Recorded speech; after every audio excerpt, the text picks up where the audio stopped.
फिर से स्वागत करता हूं। शुक्रिया।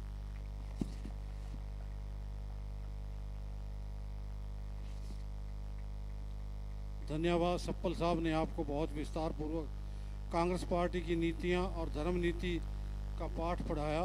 इस सब को, इन बातों को पल्ले बांध करके साथ लेके जाना है। अब घड़ी वो आ गई है कि आज हमारे बीच में हमारे मुख्य अतिथि आदरणीय राजेंद्र पाल गौतम जी मंच पर आएंगे और ताड़ियों की गिलगिलाहट से उनका स्वागत करिए। Rajendra Pal Gautam ji.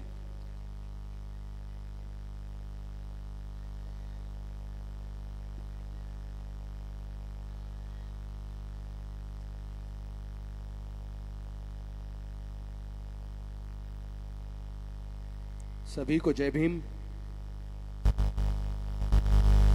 AICC administration in charge बड़े भाई गुरदीप सिंह सप्पल जी, एआईसीसी सेक्रेटरी जितेंद्र बघेल जी, महाराष्ट्र से एमएलसी राजेश राठौर जी, श्री बलई नायक जी, जलजा नायक जी, जेपी पवार जी, एसपी लबाना जी, रोहिश माला जी, अशोक बर्टिया जी, बलिंदर सिंह मुलानी जी, श्री रामकरण हरियाणा से एमएलए साहब, श्री सुरेंद्र सिंह लबाना जी। साथियों, मैं राहुल जी की यात्रा में बिहार में था और जिस दिन पहुंचा उसी दिन से बुखार हो गया। नज़ले और बुखार की वजह से 2 दिन के बाद मुझे बीच में यात्रा छोड़ के आना पड़ा। आज भी बुखार है। डॉक्टर ने कहा कि आपको 1 सप्ताह लगेगा, आपको रेस्ट करना पड़ेगा। हमारा इतना ऐतिहासिक दिन है 31 अगस्त। बुखार 2 दिन और फालतू लग जाएगा, उतर जाएगा। लेकिन आज के दिन सबसे पहले तो विमुक्त दिवस पर मैं आप सबको बधाई देता हूं, शुभकामनाएं देता हूं। मैंने मास्क इसलिए लगाया ताकि वो मेरे से किसी और को ना फैले, और मैं माला भी नहीं पहन रहा था क्योंकि वो थोड़ा एग्रीवेट होता है इन चीजों से। मैं समझता हूं कि सप्पल साहब ने जिस बारीकी से घुमंतु जातियों का, विमुक्त जातियों का, डीएनटी, एनटी, इन सब के बारे में जितने विस्तार पूर्वक बताया और उनके गौरवशाली इतिहास के बारे में भी बताया, उसके बाद उनके इतिहास के बारे में चर्चा करने के लिए मेरे पास कुछ नहीं है। मैं वो सारी बात रिपीट नहीं करूंगा जो सप्पल जी ने कही, लेकिन मैं ये जरूर कहूंगा कि अब समय उसको इंप्लीमेंटेशन का है। केवल बोलने से काम चलेगा नहीं। जो शुरुआत कांग्रेस कमेटी ने की, कांग्रेस की सरकार ने 2013 में की, अनफॉर्चुनेटली 2014 के बाद 2014 में सरकार चली गई, वरना शायद अब तक डीएनटी के लिए अलग से कमीशन भी बन चुका होता और एक फाइनेंशियल डेवलपमेंट कॉरपोरेशन भी बन चुका होता, जिससे इन वर्गों के ओवरऑल डेवलपमेंट के लिए जो स्कीम्स बन के लागू होती। लेकिन हम ये मानते हैं कि आदरणीय राहुल गांधी जी जो पूरे देश में जाकर जाति की गणना की बात कर रहे हैं, ये हमें समझना पड़ेगा जाति की गणना क्यों। क्या केवल जाति की गणना की बात हो रही है या कुछ और भी है?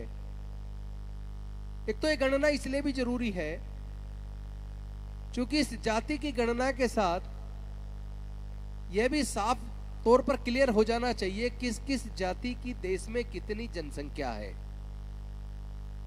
साथ में यह भी क्लियर हो जाना चाहिए किस किस जाति में सरकार की नौकरियों में कितने लोग आए, कितने ए ग्रुप में है, कितने बी ग्रुप में है, कितने सी ग्रुप में है, कितने डी ग्रुप में है, कितने लोग किस किस जाति के व्यापार में आए और कितने लोग किस किस जाति के जमीन के मालिक हैं, प्राकृतिक संसाधनों के मालिक हैं, कितने लोग किस किस जाति के अभी भी गरीबी की रेखा से नीचे हैं, किस किस जाति के कितने लोग कुपोषण का शिकार हैं, और किस किस जाति के कितने लोग ग्रेजुएट हैं, कितने पोस्ट ग्रेजुएट हैं, कितने प्रोफेशनल हैं, कितने डॉक्टर हैं, कितने इंजीनियर हैं, कितने प्रोफेसर हैं, कितने साइंटिस्ट हैं, कितने जजेज हैं, कितने ब्यूरोक्रेट्स हैं।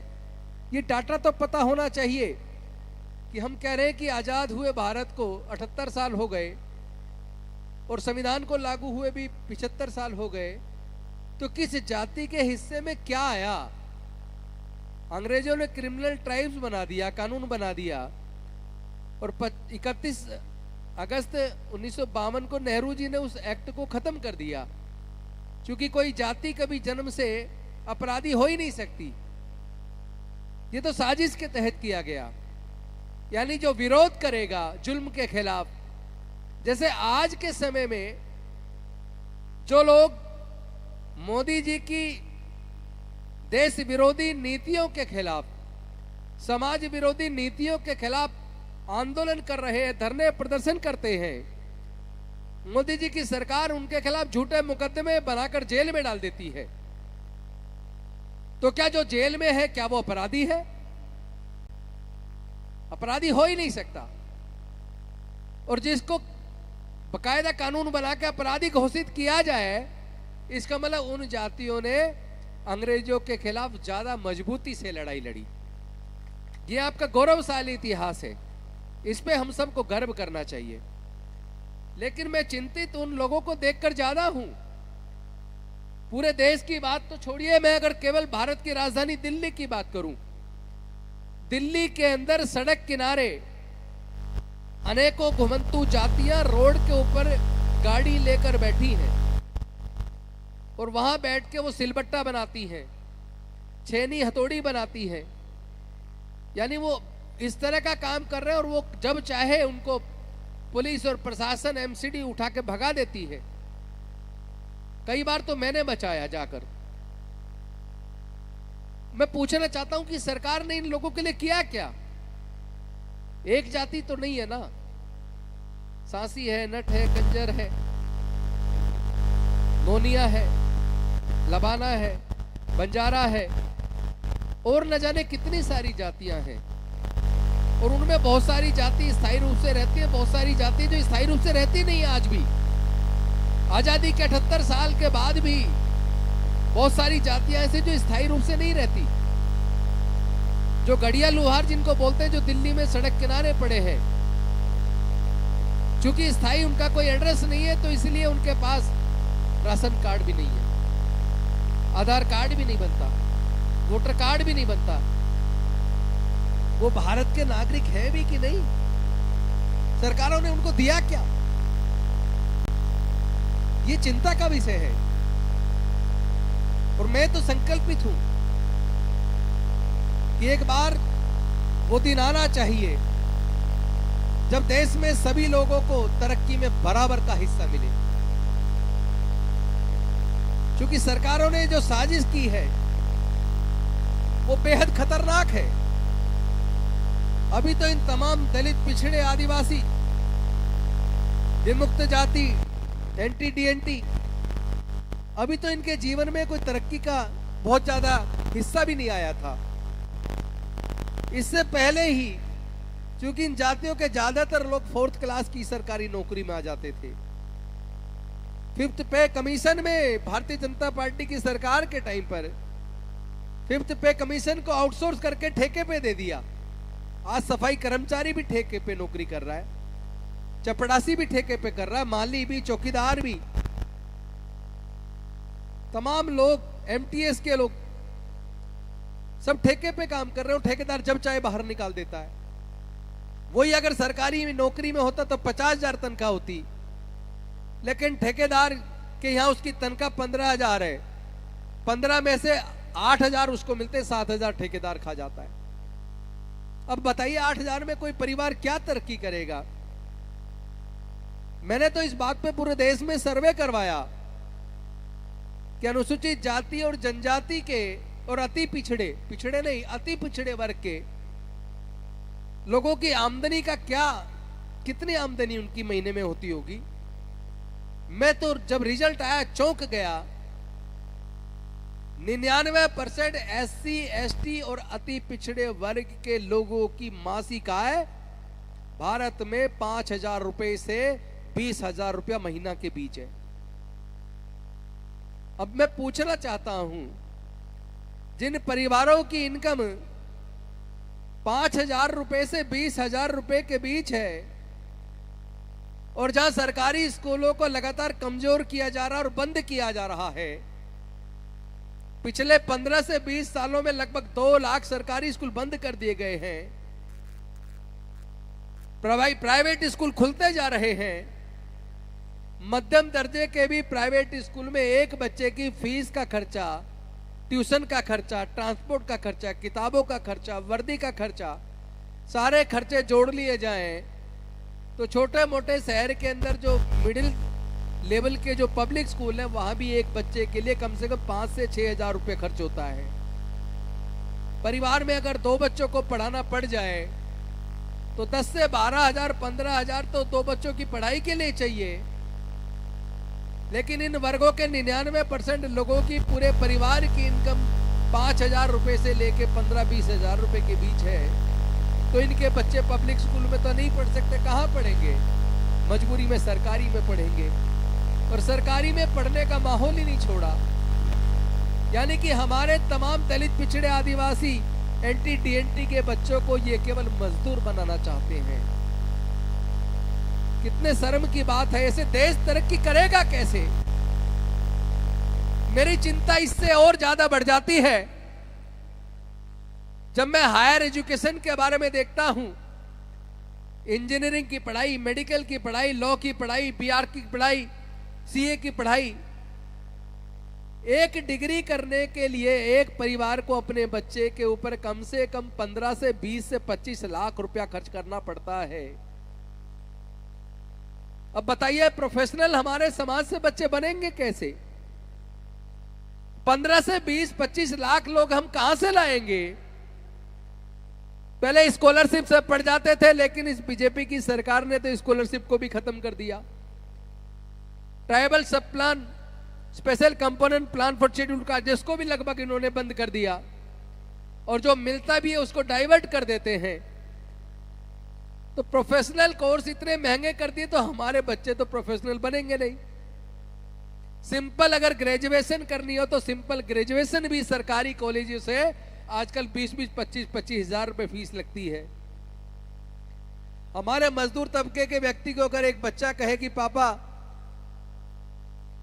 25,000 रुपए फीस जमा करनी है तो पिताजी को पसीना आ जाता है। 25,000 अरेंज कहां से करूं? 25,000 का कर्ज भी इतनी आसानी से कोई देता नहीं है। कर्ज भी उनको मिलता है जो सक्षम है, देने वाला सोचता है इससे वापस आ जाएगा।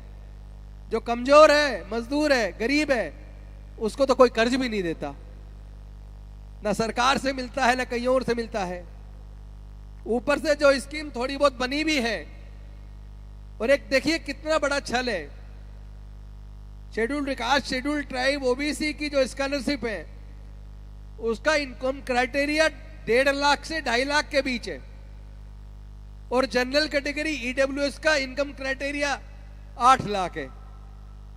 यानी जो सक्षम है, ओवर रिप्रेजेंटेड है, उनका इनकम क्राइटेरिया 8 लाख, और इन दलित पिछड़े वंचित वर्ग के लोगों के लिए 1.5 लाख और 2.5 लाख।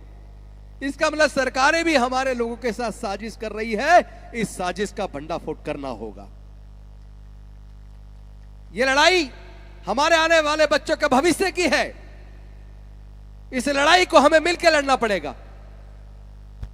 और जरा याद रहे, अगर SC ST OBC के ब्लड के नमूने ले लिए जाएं, DNA जांच करा दी जाए, तो रिजल्ट आएगा हमारा आपका सबका खून एक है, हम भारत के मूल निवासी हैं। भारत की मिट्टी में हमारा खून है। फसल उगाने का काम हम करते हैं, निर्माण करने का काम हम करते हैं। उसके बावजूद देश की तरक्की में हमारे हिस्से में क्या आया? आज अपने आप को तैयार करने की जरूरत है, एकजुट होकर। क्योंकि जो राहुल जी जो जनगणना करा रहे हैं, उस जनगणना के अनेकों फायदे हैं। क्योंकि उससे जाति की संख्या भी पता चलेगी, किस किस जाति के हिस्से में क्या आया ये भी पता चलेगा, कौन कौन किस किस जाति में नौकरी में आए, कौन कहां रह गए, कौन बीच में पढ़ाई छोड़ गए और पढ़ाई छोड़ने के कारण क्या रहे, सारा जब डाटा निकल के आएगा और उसके बाद 2029 में जब राहुल गांधी जी देश के प्रधानमंत्री होंगे तब हमारे लिए उस डाटा काम आएगा। उस डाटा के हिसाब से हमारी तरक्की की योजनाएं सरकार बनाएगी। और ये योजना बनाने में मेरे जैसे लोग, सतपाल जी जैसे लोग, जितेंद्र जी जैसे लोग, राजेश जी जैसे लोग, हमारे जितने साथी बैठे हैं वो कहीं ना कहीं उस टीम का हिस्सा होंगे जो योजना बनवाने में उसमें काम कर रहे होंगे। सारे लोग, हम लोग शांत बैठने वाले नहीं है। पूरे देश के अंदर जाकर हमें अपने लोगों को जागृत करने की जरूरत है, क्योंकि सबसे बड़ा जो नुकसान हमारा किया है वो इस सरकार ने शिक्षा को महंगा करके हमारे लोगों से शिक्षा छीन ली है और सरकारी नौकरियों में ठेकेदारी प्रथा लाके हमारी नौकरियां भी छीन ली हैं और ऊपर से इन्होंने लेटरल एंट्री से अब तो आईएएस भी भर्ती कर रहे हैं। तो हमारा तो भविष्य खतरे में है। हमारे बच्चों के भविष्य की लड़ाई है, हम लोग मिल के लड़ेंगे और जब मिल के लड़ेंगे तो निश्चित तौर पर जीत हमारी होगी। इन्हीं शब्दों के साथ मैं आप सबको विमुक्त दिवस पर बहुत बहुत शुभकामनाएं देता हूं, बधाई देता हूं और ये जिम्मेदारी भी देता हूं कि पूरे देश के समाज को आप लोग मेहनत करके जोड़िए। हमारा आप लोग मिलकर सबको एकजुट करके उनको जागृत करेंगे, उनको जागृत करके एकजुट करके इस लड़ाई को, जो न्याय की लड़ाई है, इस लड़ाई को आगे बढ़ाएंगे। इसी आशा और उम्मीद के साथ मैं अपनी वाणी को विराम देता हूं। बहुत बहुत धन्यवाद, शुक्रिया। जय भीम, जय भारत, जय संविधान, जोहार।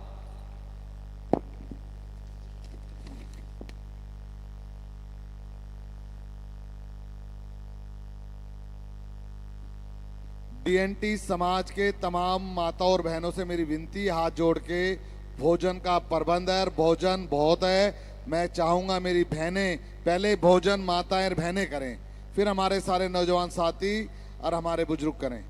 तमाम बहुत भोजन बहुत है, पर अनुशासन डिसिप्लिन में करना है आपने हमने।